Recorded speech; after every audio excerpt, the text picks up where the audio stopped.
Tupo hapa na rafiki yangu wa muda mrefu sana, amekuja kunitembelea, kunishauri na kuongea mawili matatu. Usisahau kulike na kucomment na kugusa kwenye jumlisha, na kuomba sana mtazamaji. Unatengeneza milango?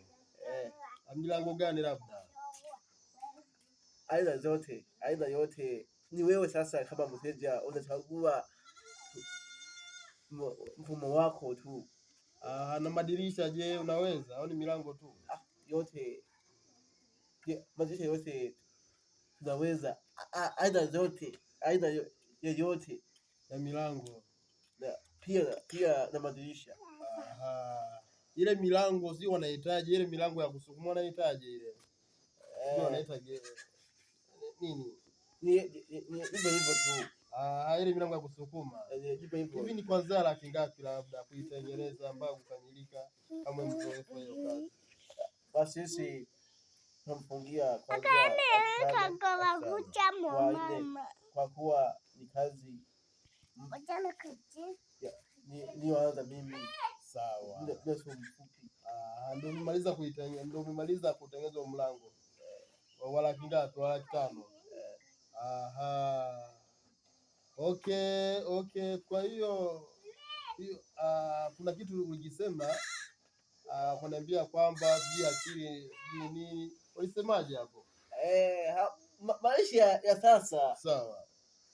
Vijana wengi wamekimbia maisha ya haraka, labda kuoa, mambo ya muhimu katika maisha. Haijalishi wewe ni nani. Kabidi uwe na Yesu, moja hiyo. Sawa. 2, uwe na akili. Sawa. Cha mwisho pesa. Kwa hiyo kama huna akili huwezi kupata pesa? Hapana. Kwa nini? Wewe bidi uwe kama zezeta tu. Ujielewe na ujitambue. Hivyo una familia? Hapana. Kwa nini sasa una familia? Cha kwanza bidi tuwe na maisha bora. Sawa. Hatuwezi kuwa bila maisha bora. Kwa hiyo unajitafuta kwanza, upata hata nyumba ya kuanzia maisha. Uko vizuri kwa kweli. Una akili. Ndio maana nimesema akili wapi? Ulisema akili wapi? Kichwani. Kichwani. Pesa wapi? Mfukoni. La mwisho ulisemaje? Ya mwisho kwa Yesu moyoni. Cha pili? Mwisho ndio hayo tu.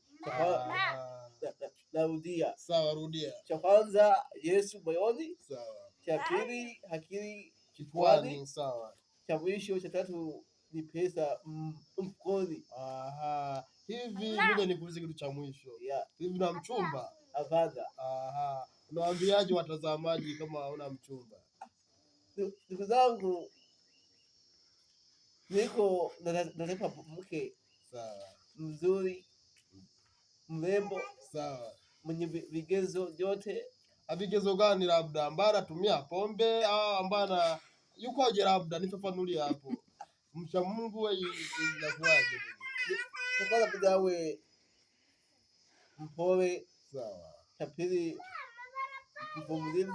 Sawa, yaani mvumilivu wa maisha. Sawa. Cha mwisho awe anasali. Sawa.